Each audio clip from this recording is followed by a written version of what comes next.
Uma outra divisão tem a ver com o donatismo. A controvérsia donatista principiou no começo do século IV, como consequência da perseguição da igreja movida por Diocleciano. Grande parte da controvérsia se centralizou no norte da África em 311, no norte da África.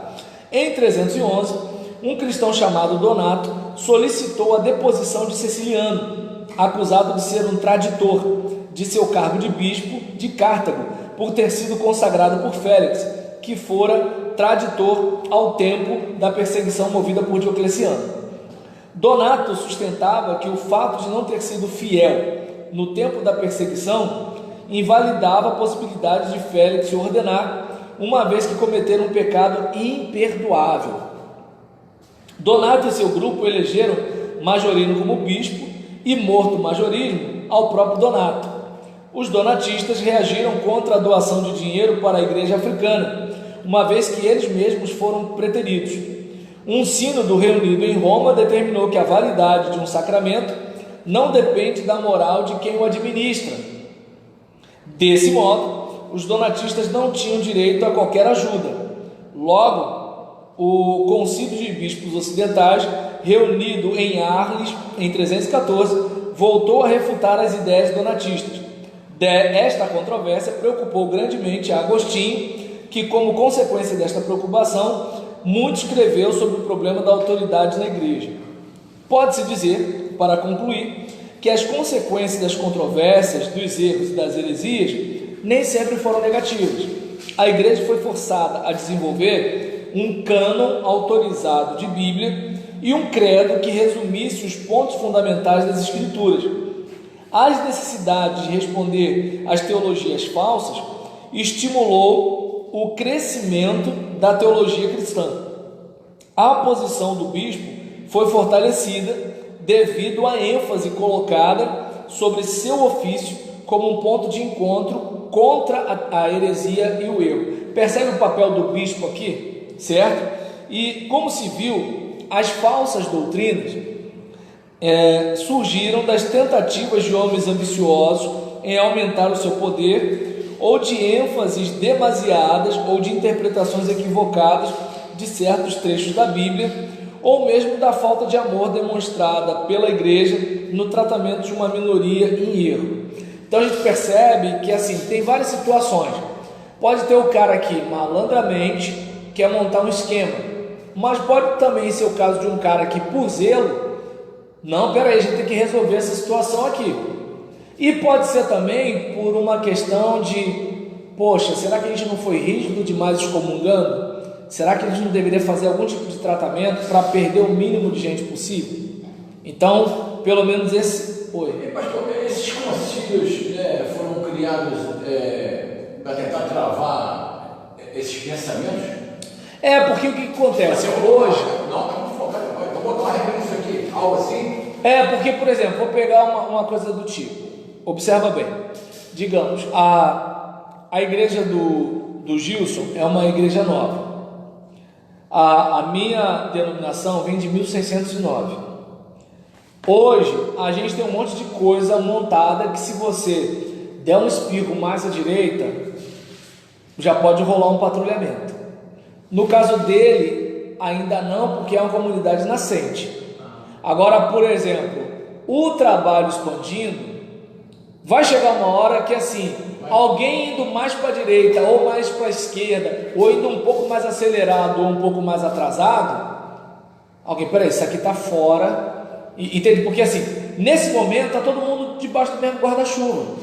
Vocês têm quantas igrejas? É uma só ou tem mais? Então, nesse momento, está todo mundo debaixo do mesmo guarda-chuva.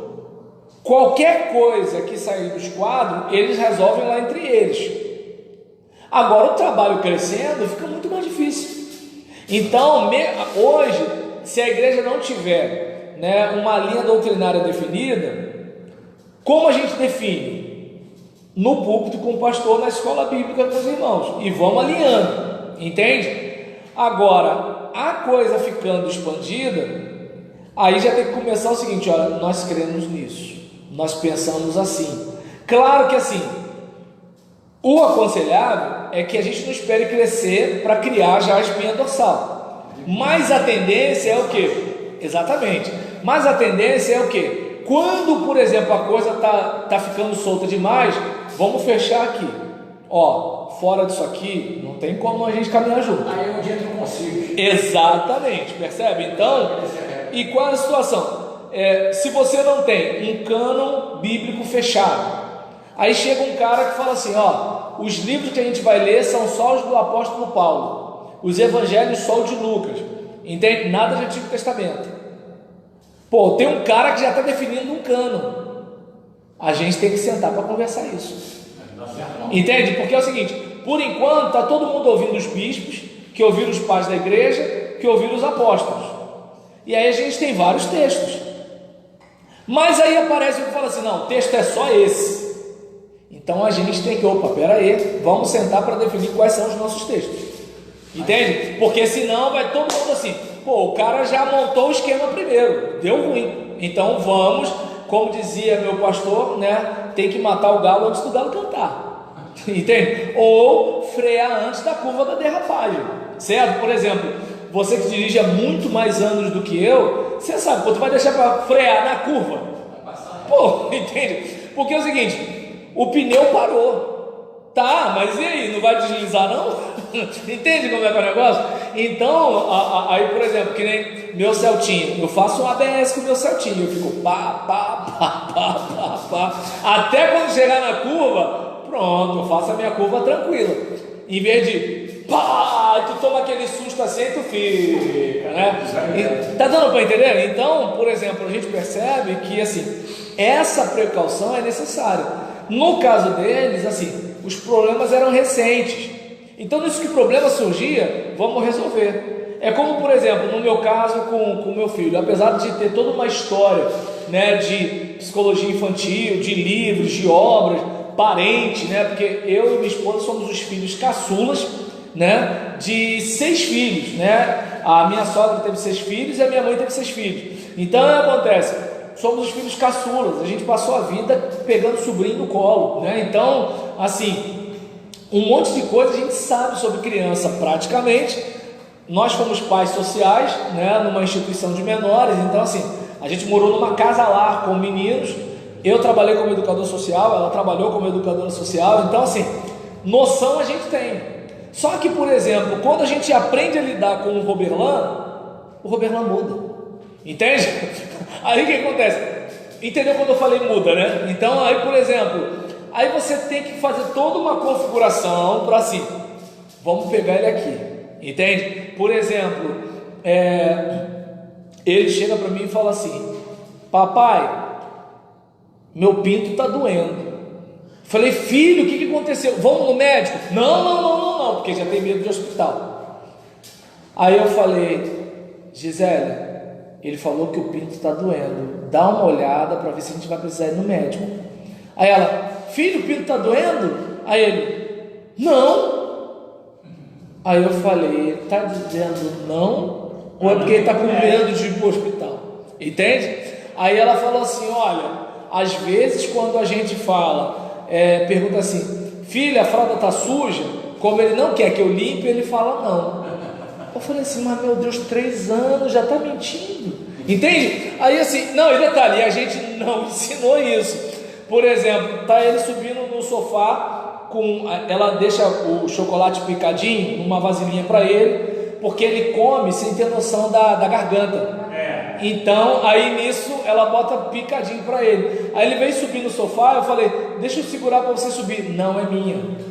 O chocolate é minha, conjugou errado. Aí nisso, eu falei, quem ensinou a ele, tá entendendo? A dizer que o chocolate é dele. Você percebe? Então, aí você vê que assim, tem coisa, né, que a gente observa, né, por exemplo, que assim, você vai ensinando algumas coisas para ele chegar num determinado nível. E tem coisa que você não ensinou, mas ele só de ver a gente fazer, ele aprendeu, certo? E nesse caso, por exemplo, quando ele faz isso, a gente faz isso, quando faz isso, faz aquilo. Depois dessa que eu falei sobre a dor no pinto e ela falou da fralda suja, falei, agora já não dá mais para a gente dialogar, o que ele falar Porque até hoje, quando ele falava um negócio, eu acreditava. Agora, por exemplo, eu já vou ter todo um serviço de inteligência. Até que ponto ele está sentindo, não está sentindo, ele fez, ele não fez. Por quê? Porque ele já está percebendo assim, eu falo isso, acontece aquilo. Nisso que, por exemplo, eu falo para a mãe, para mim, e detalhe, eu não perguntei se ele estava sentindo, ele disse que estava sentindo.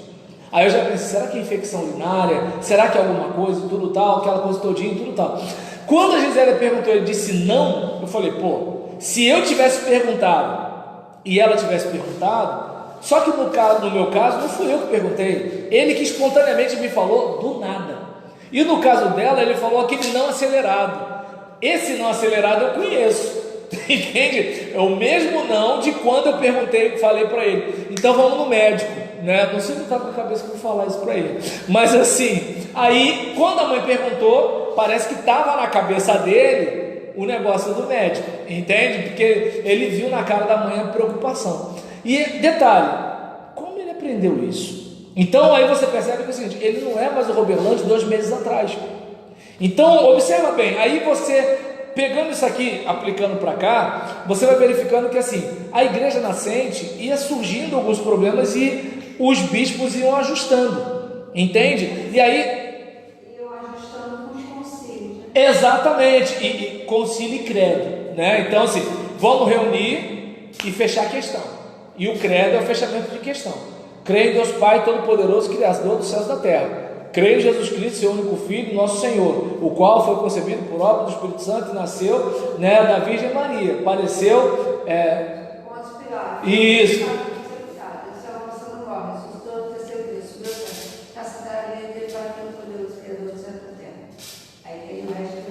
Ah, tá certo. Então, aí, por exemplo, a gente olha para uma situação dessa, né, e verifica, né, a importância assim, quando ele cria, né, creio no Espírito Santo e na Santa Igreja Universal, entende? Na comunhão dos santos, na são do corpo e na vida eterna, não é isso? Não, na ressurreição dos mortos, começa aí, creio em Deus creio em Deus Pai Todo-Poderoso, Criador do céu e da terra, e Jesus Cristo, seu único Filho, nosso Senhor, foi concebido pelo poder do Espírito Santo, nasceu da Virgem Maria, padeceu sob os poder de Pôncio Pilatos, foi crucificado e sepultado, subiu à mansão do céu, ressuscitou do terceiro dia, subiu ao céu, está sentado à direita de Deus Poderoso, de onde advige o livre e morto. Creio no poder da Igreja, Santa Igreja Católica, na comunhão dos santos, na remissão do pecado, na ressurreição eterna dos mortos. Amém.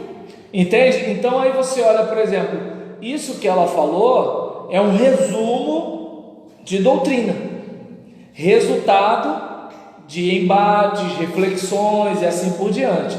E aí acontece, o lado perdedor, filhão, desculpa, é herege.